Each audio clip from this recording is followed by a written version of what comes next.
Halo pemirsa, selamat datang kembali di channel Autobuild Indonesia. Tahun 2017 merupakan momen titik baliknya PT General Motors Indonesia. Karena apa? Karena di tahun ini pula mereka banyak menghadirkan mobil-mobil baru, walaupun hanya sekedar facelift. Dan salah satunya adalah yang ada di belakang saya ini merupakan Chevrolet Trax LTZ. Shall we begin?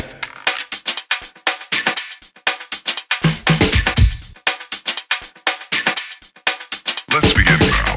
Trax yang ada di samping saya ini merupakan Trax varian tertinggi yakni LTZ yang memiliki harga 305 juta. Walaupun hanya sekedar facelift, tapi bisa dilihat fascia depannya ini berubah total dibanding varian sebelumnya.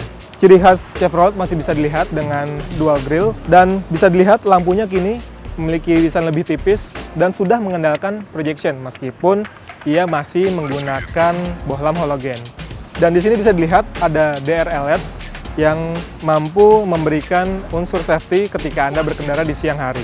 Bagian fog lamp juga masih menggunakan bohlam halogen dan di sini banyak aksen chrome yang membuat tampilannya lebih manis. Sekarang kita lihat bagian samping.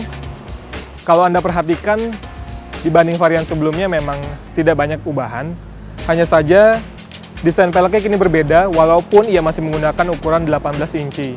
Di bagian samping ini juga Anda bisa melihat adanya roof rail yang membuat tampilan si Trax ini menjadi lebih macho. Oh ya, yang menarik adalah Trax kini punya fitur terbaru yakni Smart Entry. Jadi Anda tinggal menekan tombol ini untuk buka dan tutup pintu, sementara anak kunci tetap Anda bisa letakkan di kantung.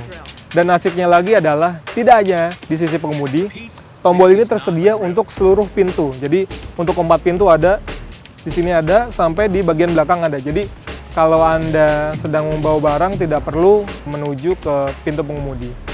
Sekarang kita lihat ke bagian belakangnya. Di bagian belakang ini memang tidak banyak perubahan, tapi bisa dilihat di bagian lampu remnya ini sudah mengandalkan LED, jadi terlihat lebih manis gitu ya. Hanya saja lampu remnya ini masih mengandalkan halogen biasa. Rear fog lamp kini tersedia di bagian bumper, sementara varian sebelumnya menyatu dengan bagian lampu belakang. Kita lihat bagasinya ya. Nah, jika Anda perhatikan, luas bagasinya memang tidak seluas dengan Honda HR-V. Hanya saja ia masih bisa menampung kira-kira 3 tas ukuran sedang. Bisa Anda lihat di sini. Dan pada bagian bawahnya, di sini masih ada storage lagi. Jadi misalnya Anda membawa kain lap atau benda-benda yang berukuran kecil bisa Anda letakkan di sini. Dan di bagian bawahnya ini terdapat ban cadangan temporary yang ukurannya cukup kecil. Sekarang kita lihat ke bagian dalamnya ya.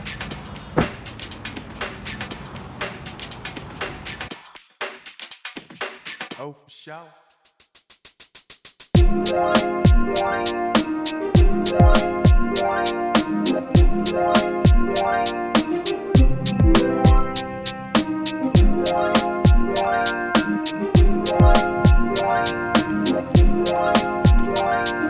Walaupun hanya sekedar facelift, tapi Chevrolet sekarang mengganti desain dari bagian dashboardnya. Bisa dilihat dashboardnya kini memiliki desain lebih dinamis dan juga kini terdapat lapisan kulit. Jadi ini kulit asli bukan kulit bohongan, lengkap dengan stitching berwarna orange. Jadi senada dengan tampilan luar. Tidak seperti pabrikan-pabrikan lain yang menggunakan fake stitching, ini menggunakan kulit asli. Trax juga dilengkapi dengan lampu auto, jadi tombolnya di sini tombol putarnya. Ada juga di sini untuk leveling lampu proyektor. Ada juga 2 tombol untuk fog lamp depan dan rear fog lamp. Jadi kita beralih ke bagian sini. Di sini Chevrolet sudah mengandalkan head unit berlayar sentuh. Jadi ia memiliki koneksi Android Auto atau juga Apple CarPlay. Di sini terdapat 2 fitur, yakni Hill Descent Control, tapi walaupun begitu, mungkin fitur ini paling jarang digunakan kali ya, untuk penggunaan dalam kota. Sebelahnya juga ada tombol Traction Control, ini untuk menonaktifkan Traction Control. AC-nya masih manual, meskipun ia sudah tersedia lengkap, ini untuk arah hembusan AC-nya.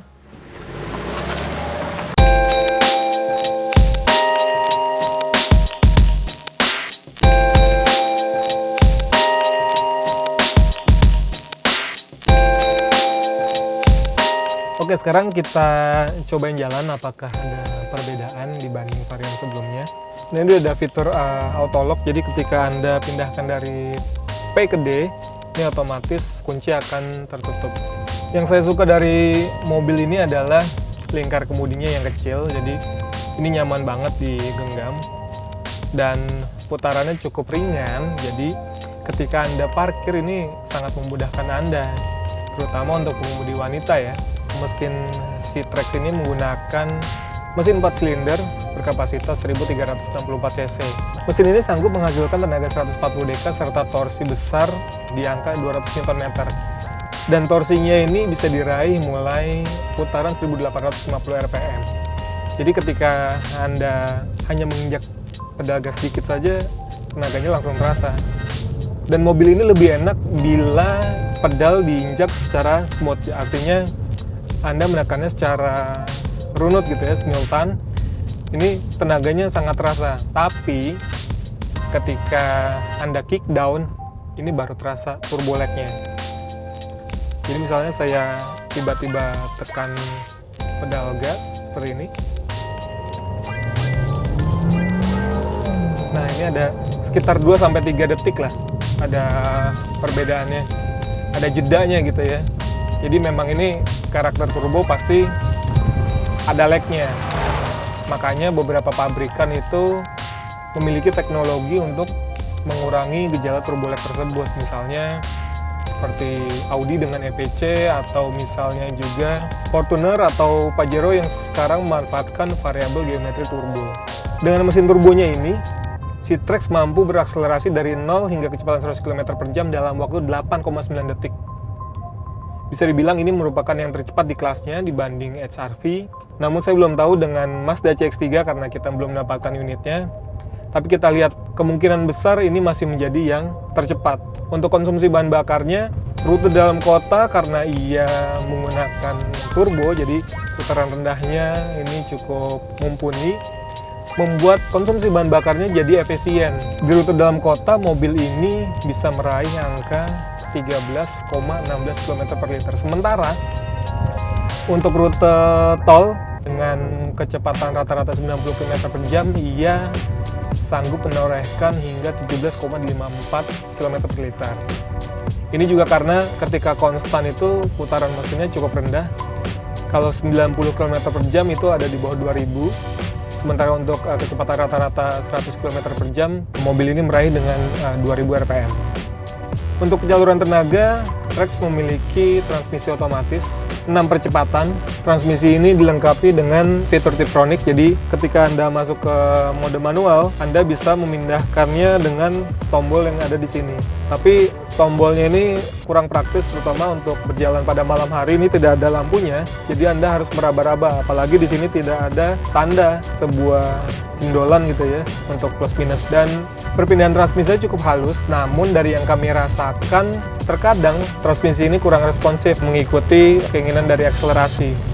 Karakter suspensi dari mobil ini juga bisa dibilang moderat lah ya, nggak terlalu keras juga nggak terlalu empuk.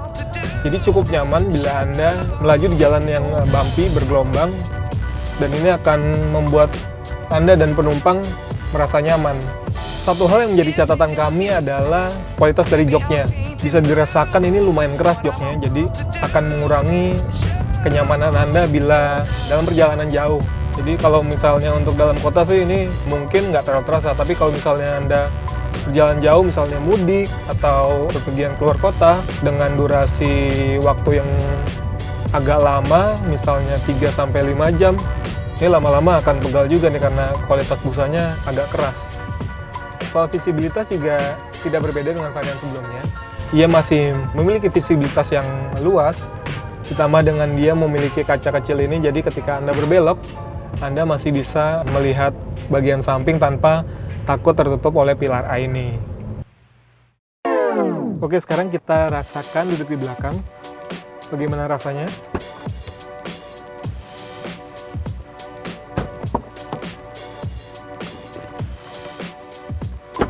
Ya, ini merupakan posisi duduk ideal saya dengan postur setinggi 168 cm.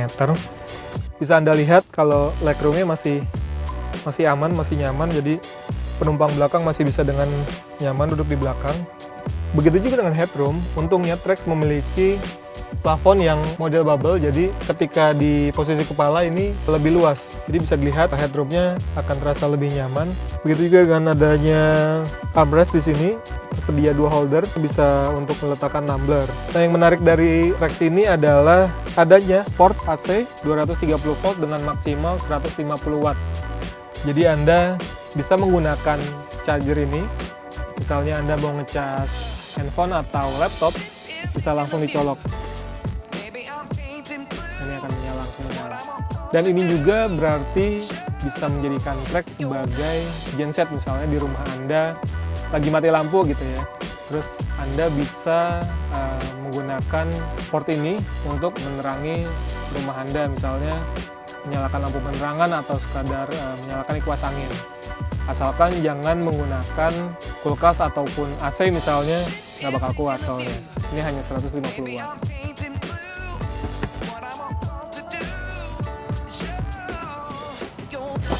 Oke pemirsa, itu tadi review dari kami. Dan jangan lupa untuk subscribe channel Autobuild Indonesia dan nantikan video-video selanjutnya di channel kami. Sampai jumpa.